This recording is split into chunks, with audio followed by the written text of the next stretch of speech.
de pauvresse à Rennes.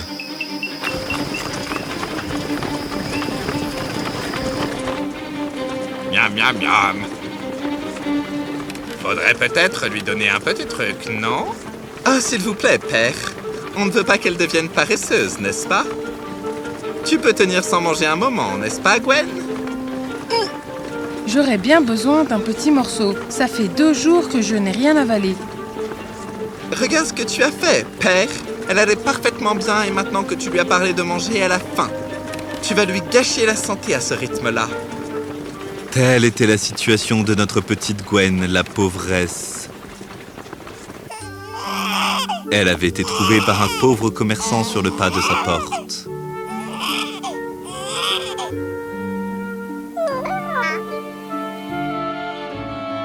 Il prit soin d'elle et la nourrissait au mieux de ses capacités.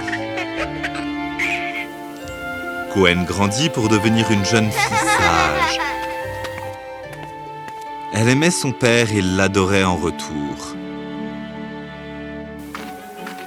Mais en raison de la grande pauvreté dans laquelle il se trouvait, Gwen avait dû travailler pour la famille la plus riche et soi-disant la plus noble du pays. Et bien que Gwen soit pauvre et n'avait jamais vu de telle richesse, elle n'avait jamais été distraite et faisait son travail avec diligence. C'est ainsi que Gwen en était venue à voyager avec cette noble famille pour les aider lors d'un grand mariage qui allait se dérouler dans une autre ville.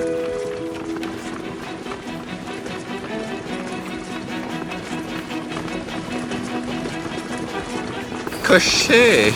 Combien de temps va-t-il nous falloir pour atteindre les bois hurlants? Nous y serons à la tombée de la nuit, monsieur. Maintenant, souviens-toi, fils. On les appelle les bois hurlants pour une raison. Il y a des bandits dans ce coin. Ils détroussent les carrosses et dérobent leur cargaison. Tu dois rester vigilant. En plus, il y a cette vieille légende sur les arbres hurlants qui ne permettent à aucune personne mal avisée de passer. Bien, ce sont des calembodrènes, père. Et à la tombée de la nuit, cela arriva.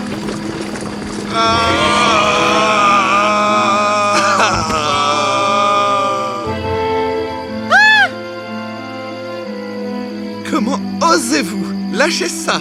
Cette cape vaut plus que tout ce que vous gagnerez dans votre vie. Moi, ha, ha, ha, ha. C'est bien ce que j'escompte, petit idiot de prince. Les bandits emportèrent tout leur butin et laissèrent le père, le fils et le cocher avec un peu de choses. Attendez, où est Gwen?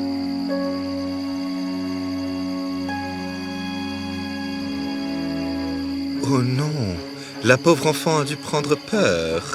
J'espère juste qu'elle ne s'est pas enfuie dans les bois hurlants. Mais c'était exactement là que se trouvait Gwen. Ah!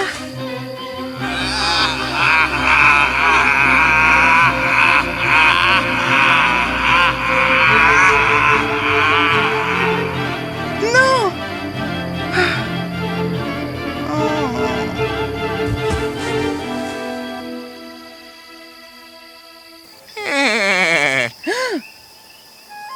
Waouh! Quel magnifique cheval! Tellement majestueux! Eh bien, tu dois arrêter de me mater. Ça devient très gênant. Oh! Désolé. Tu peux parler? Oh, mais quel génie! Dis-moi, qu'est-ce que tu fais par ici? Il m'a fallu une éternité pour calmer les arbres la nuit dernière. Eh bien, nous étions en train de rouler et... Tu peux parler plus fort? Eh bien, je n'ai rien mangé depuis 2 jours et je suis fatiguée et assoiffée. Le cheval se sentait mal pour la jeune fille. Son empathie la rapprocha d'elle. Là, la clé sur mon cou. Prends-la et touche le vieux chêne juste là. Tu auras tout ce dont tu as besoin. Gwen était si hésitante, mais elle était tellement fatiguée.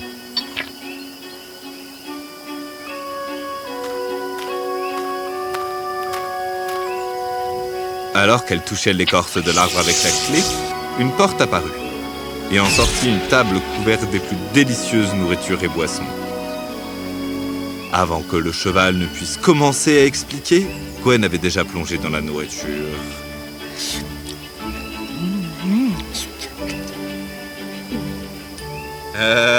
D'accord. Je pense que je vais te laisser finir en paix. Désolée, j'étais vraiment affamée.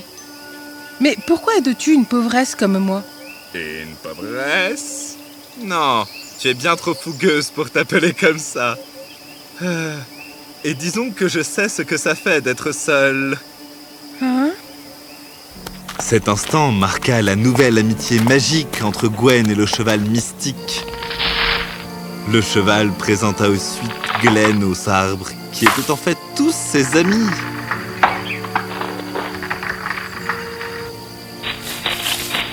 Wow!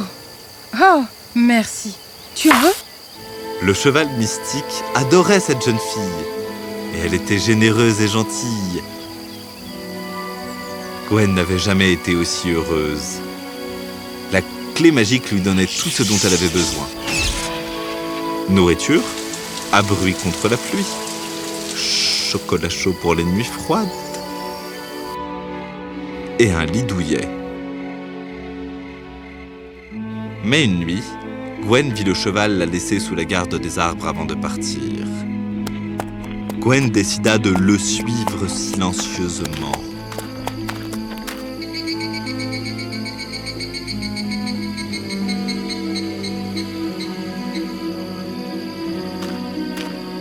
Qu'est-ce que tu fais? Tu ne devrais pas être là. Nous sommes amis. Je t'ai tout dit à mon propos et je ne sais absolument rien de toi. Ce n'est pas juste. Dis-moi ce que tu fais ici. C'est le manoir de la vieille sorcière, Gwen. C'est un endroit effrayant et dangereux. Elle possède quelque chose qui m'est très précieux. La bague en or de mon ancêtre.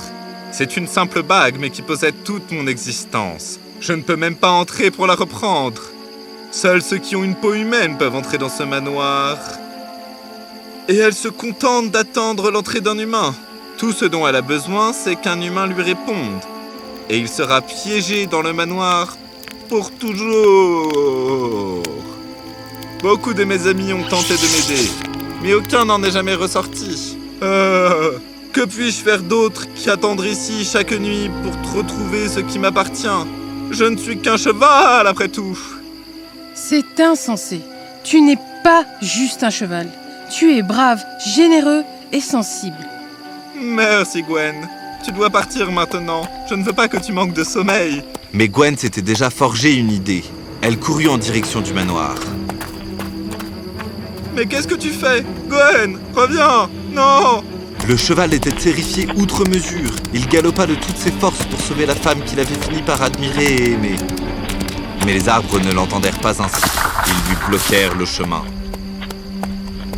Je vous ordonne de vous retirer et de me laisser passer. Vous ne pouvez pas me défier. Pendant ce temps, Gwen avait atteint l'entrée du manoir. La porte était entr'ouverte. La sorcière a dû la laisser ouverte pour laisser les étrangers pénétrer facilement. Elle est intelligente. C'est un sacré manoir. Je vais juste chercher la bague et partir. Qui est là? Je suis tellement heureuse que quelqu'un me rende visite. Cette vieille chose est en train de disparaître de toute façon. Oh, jeune fille, que c'est gentil de rendre visite à une vieille femme comme moi. Dis-moi, es-tu perdue ou cherches-tu un abri? Je peux te donner ce que tu cherches. Quel est ton nom, mon enfant?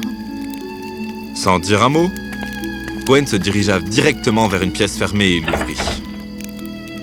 Mais qu'est-ce que tu fais là, mon enfant? Il n'est vraiment pas de bon ton de rentrer chez les gens sans jamais se présenter.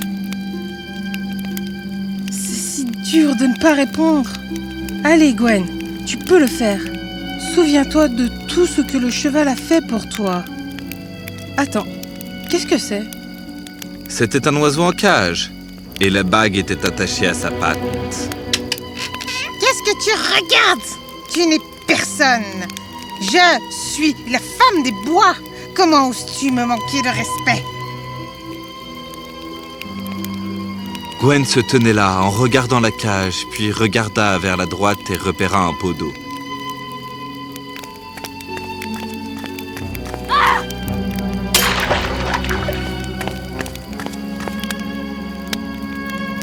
La sorcière glissa sur l'eau et tomba d'un bruit sourd.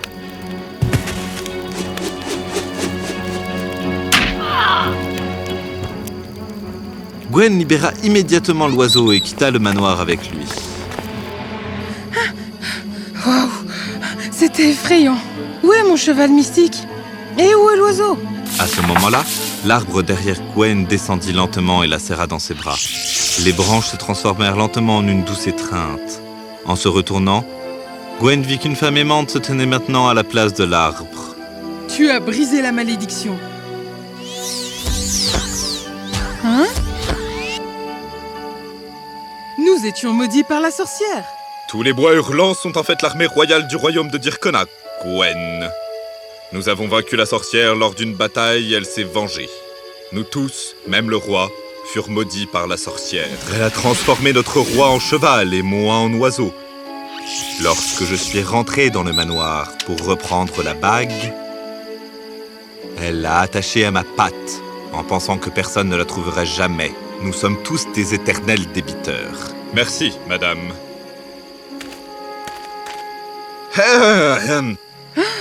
Cheval! Je veux dire, Votre Altesse? Non, Gwen. C'est moi qui devrais m'agenouiller devant toi.